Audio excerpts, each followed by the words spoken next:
Section 1. You will hear a man phoning a woman who lives in an English city called Banford to get some advice about moving to that city. First, you have some time to look at questions 1 to 5.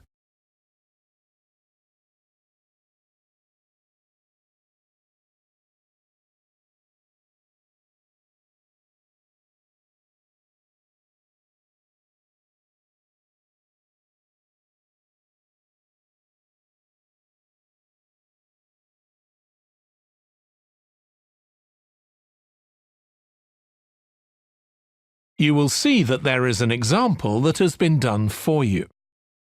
On this occasion only, the conversation relating to this will be played first. Hello, Linda speaking. Oh, hi, Linda. This is Matt Brooks. Alex White gave me your number. He said you'd be able to give me some advice about moving to Banford. Yes, Alex did mention you. How can I help? Well, first of all, which area to live in? Well, I live in Dalton, which is a really nice suburb. Not too expensive, and there's a nice park. Linda recommends a suburb called Dalton, so Dalton has been written in the space. Now we shall begin. You should answer the questions as you listen because you will not hear the recording a second time. Listen carefully and answer questions 1 to 5. Hello, Linda speaking. Oh, hi, Linda. This is Matt Brooks. Alex White gave me your number. He said you'd be able to give me some advice about moving to Banford. Yes, Alex did mention you. How can I help? Well, first of all, which area to live in? Well, I live in Dalton, which is a really nice suburb. Not too expensive, and there's a nice park. Sounds good. Do you know how much it would be to rent a 2-bedroom flat there? Yeah, you should be able to get something reasonable for £850 per month. That's what people typically pay. You certainly wouldn't want to pay more than £900. That doesn't include bills or anything. No, that sounds all right. I'll definitely have a look there. Are the transport links easy from where you live? Well, I'm very lucky. I work in the city centre, so I don't have to use public transport. I go by bike. Oh, I wish I could do that. Is it safe to cycle around the city? Yes, it's fine. And it keeps me fit. Anyway, driving to work in the city centre would be a nightmare because there's hardly any parking. And the traffic during the rush hour can be bad. I'd be working from home, but I'd have to go to London 1 or 2 days a week. Oh, that's perfect. Getting to London is no problem. There's a fast train every 30 minutes, which only takes 45 minutes. That's good. Yeah, the train service isn't bad during the week, and they run quite late at night. It's weekends that are a problem. They're always doing engineering work, and you have to take a bus to Haddam and pick up the train there, which is really slow. But other than that, Banford's a great place to live. I've never been happier.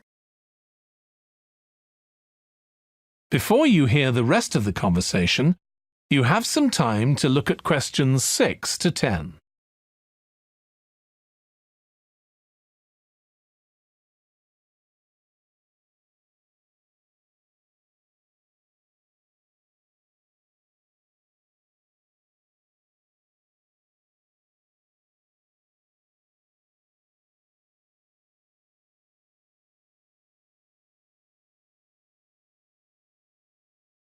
Now listen and answer questions 6 to 10. There are some nice restaurants in the city centre and a brand new cinema, which has only been open a couple of months. There's a good arts centre too. Sounds like Banford's got it all. Yes, we're really lucky. There are lots of really good aspects to living here. The schools are good, and the hospital here is one of the best in the country. Everyone I know who's been there's had a positive experience. Oh, I can give you the name of my dentist too, in Bridge Street, if you're interested. I've been going to him for years, and I've never had any problems. Oh, okay, thanks. I'll find his number and send it to you. Thanks. That would be really helpful.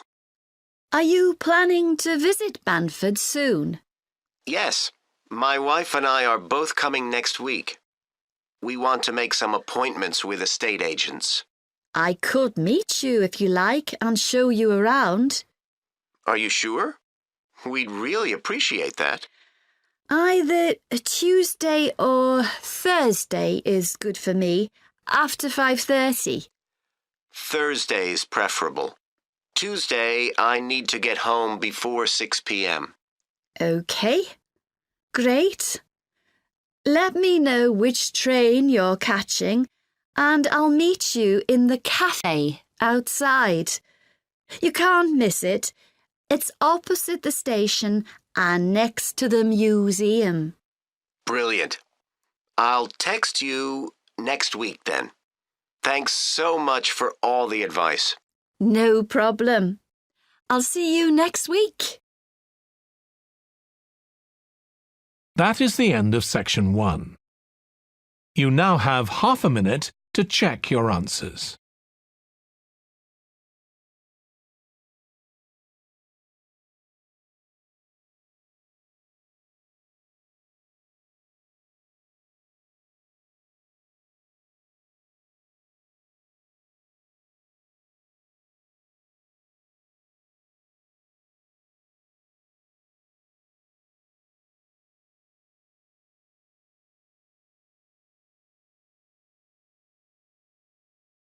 Now turn to section 2. Section.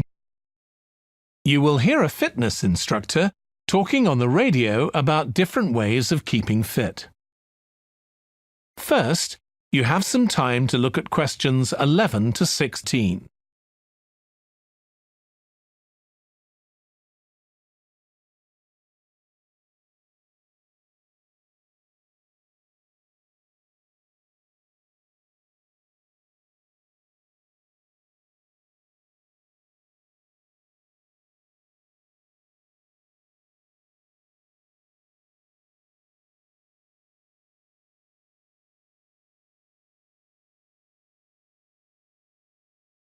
Now listen carefully and answer questions 11 to 16.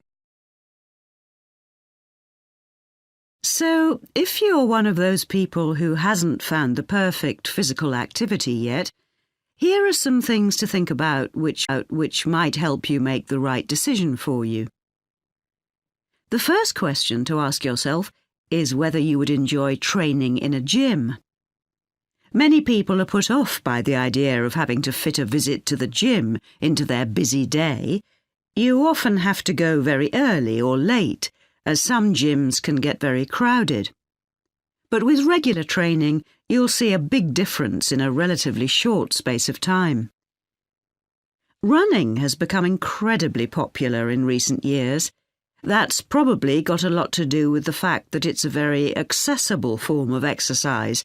Anyone can run, even if you can only run a few meters to begin with. But make sure you get the right shoes.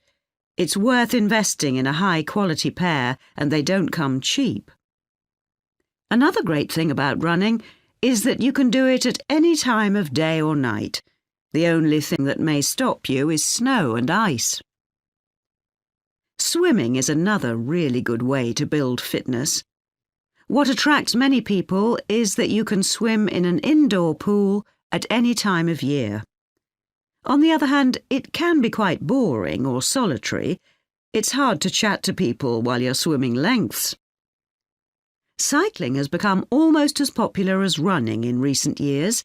That's probably because, as well as improving their fitness, many people say being out in the fresh air in a park or in the countryside can be fun, provided the conditions are right, of course. Only fanatics go out in the wind and rain. Yoga is a good choice for those of you looking for exercise which focuses on developing both a healthy mind and body. It's a good way of building strength, and with the right instructor, there's less chance of hurting yourself with other more active sports. But don't expect to find it easy. It can be surprisingly challenging, especially for people who aren't very flexible. Getting a personal trainer is a good way to start your fitness program. Obviously, there can be significant costs involved, but if you've got someone there to encourage you and help you achieve your goals, you're less likely to give up. Make sure you get someone with a recognised qualification, though, or you could do yourself permanent damage. Before you hear the rest of the radio programme, you have some time to look at questions 17 to 20.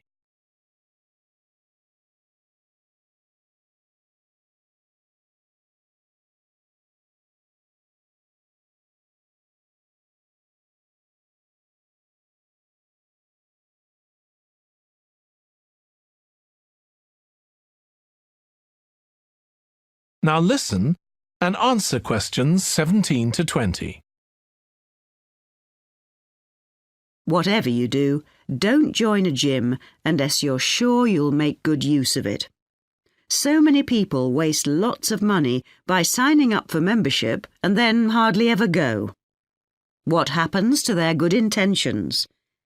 I don't think people suddenly stop caring about improving their fitness or decide they have more important things to do. I think people lose interest when they don't think they're making enough progress. That's when they give up hope and stop believing they'll ever achieve their goals. Also, what people sometimes don't realise when they start is that it takes a lot of determination and hard work to keep training week after week, and lots of people don't have that kind of commitment. One thing you can do to help yourself is to set manageable goals. Be realistic and don't push yourself too far. Some people advise writing goals down, but I think it's better to have a flexible approach. Give yourself a really nice treat every time you reach one of your goals. And don't get too upset if you experience setbacks. It's a journey. There are bound to be difficulties along the way. That is the end of section 2. You now have half a minute to check your answers.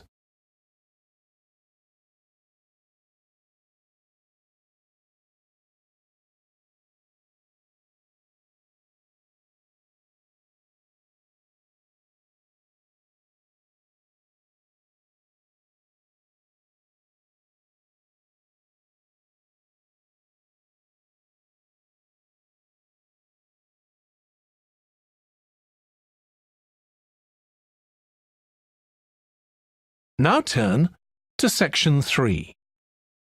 Section 3. You will hear a textile design student called Jim discussing his project on using natural dyes for colouring fabrics with his tutor. First, you have some time to look at questions 21 to 24.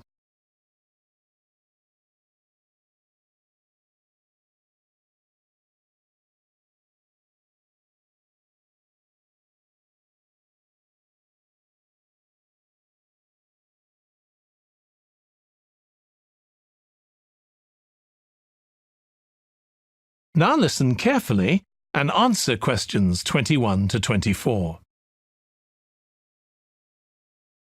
OK, Jim, you wanted to see me about your textile design project. That's right. I've been looking at how a range of natural dyes can be used to colour fabrics like cotton and wool.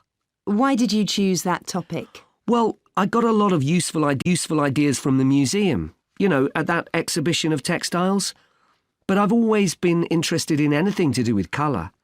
Years ago, I went to a carpet shop with my parents when we were on holiday in Turkey, and I remember all the amazing colours. They might not all have been natural dyes. Maybe not, but for the project, I decided to follow it up. And I found a great book about a botanic garden in California that specialises in plants used for dyes. OK, so in your project, you had to include a practical investigation. Yeah. At first, I couldn't decide on my variables. I was going to just look at one type of fibre, for example, like cotton. And see how different types of dyes affected it? Yes. Then I decided to include others as well. So I looked at cotton and wool and nylon. With just one type of dye? Various types, including some that weren't natural, for comparison. OK. So I did the experiments last week. I used some ready-made natural dyes. I found a website which supplied them. They came in just a few days, but I also made some of my own. That must have taken quite a bit of time. Yes. I thought it'd just be a matter of a teaspoon or so of dye, and actually that wasn't the case at all.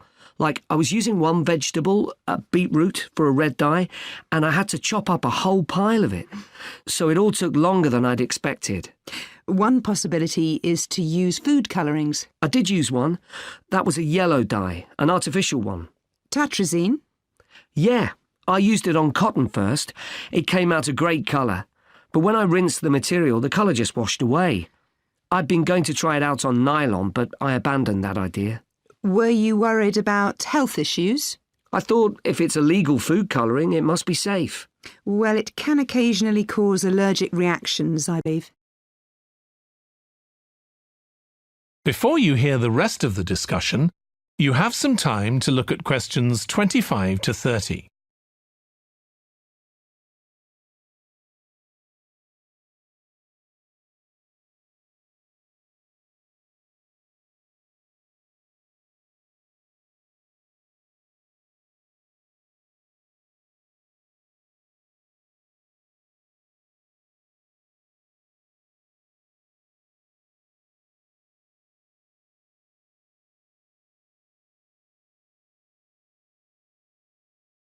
Now listen and answer questions 25 to 30.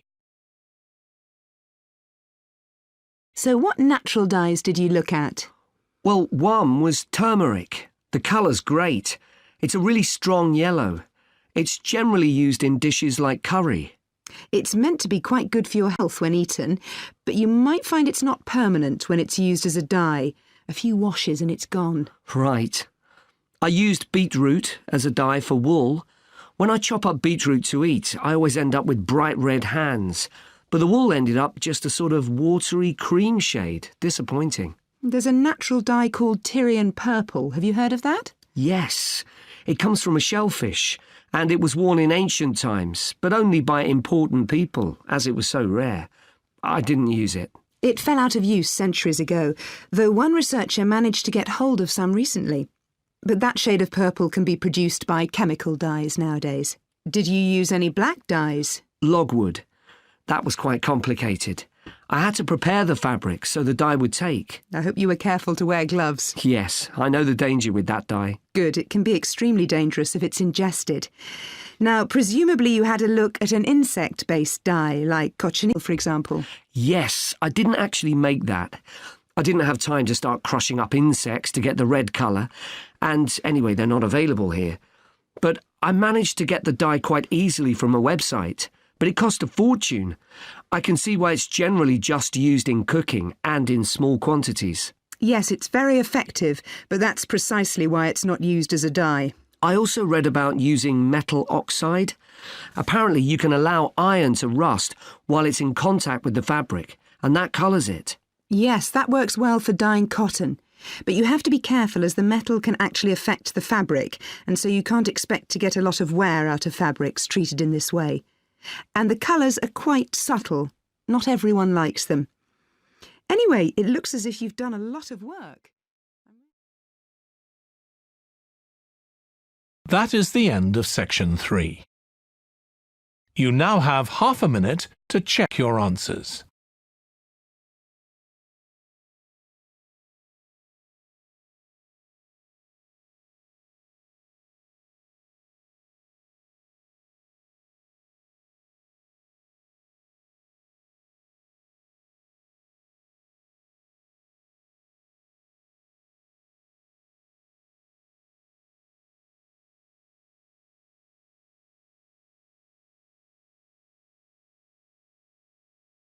Now turn to section 4. Section. You will hear part of a biology lecture about an animal called the sleepy lizard that is common in parts of Australia. First, you have some time to look at questions 31 to 40.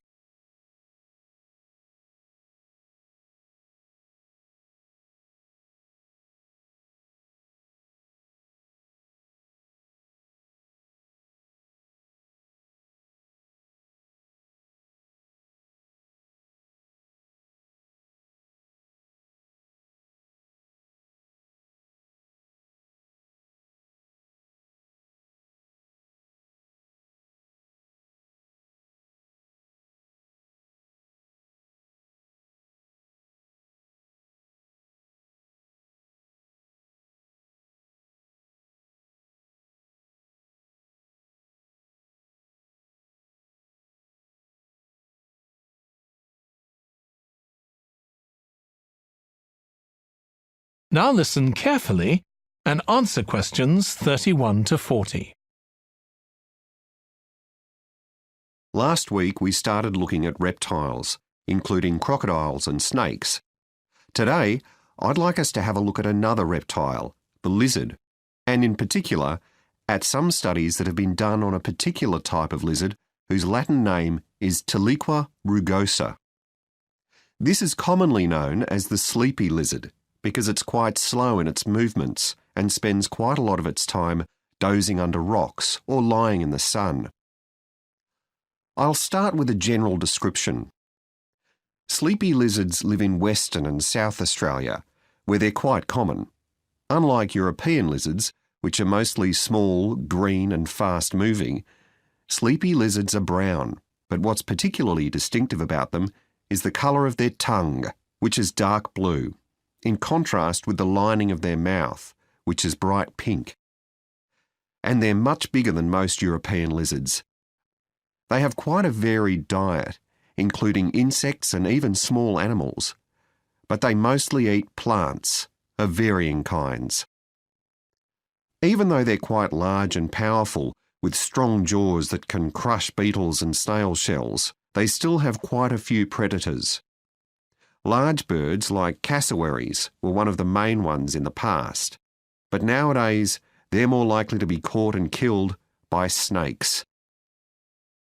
Actually, another threat to their survival isn't a predator at all, but is man-made. Quite a large number of sleepy lizards are killed by cars when they're trying to cross highways. One study carried out by Michael Frick at Flinders University investigated the methods of navigation of these lizards. Though they move slowly, they can travel quite long distances. And he found that even if they were taken some distance away from their home territory, they could usually find their way back home as long as they could see the sky. They didn't need any other landmarks on the ground.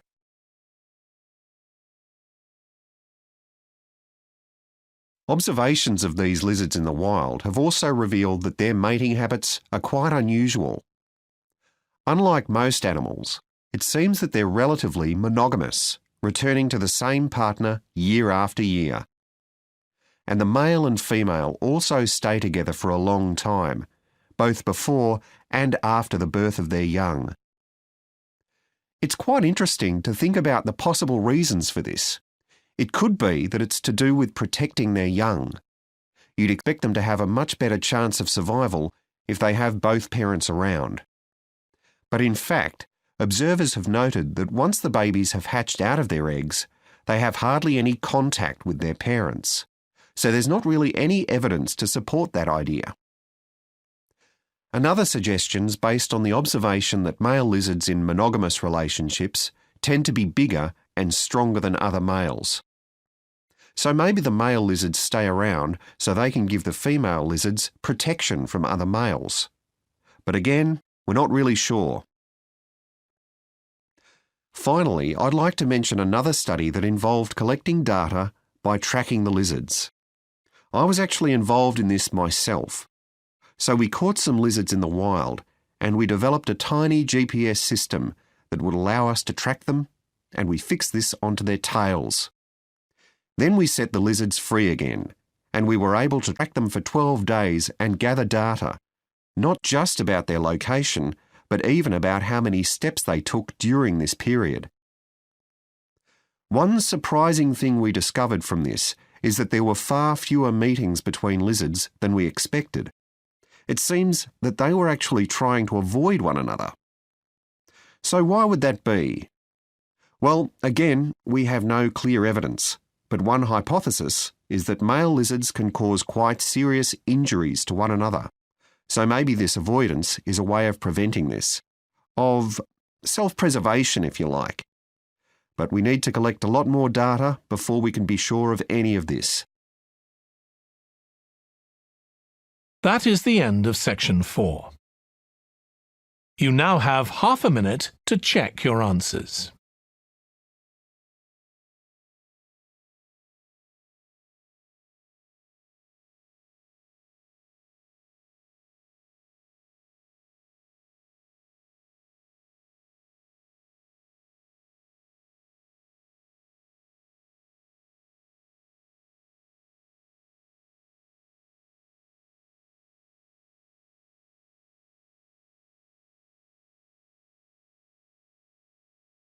That is the end of the listening test.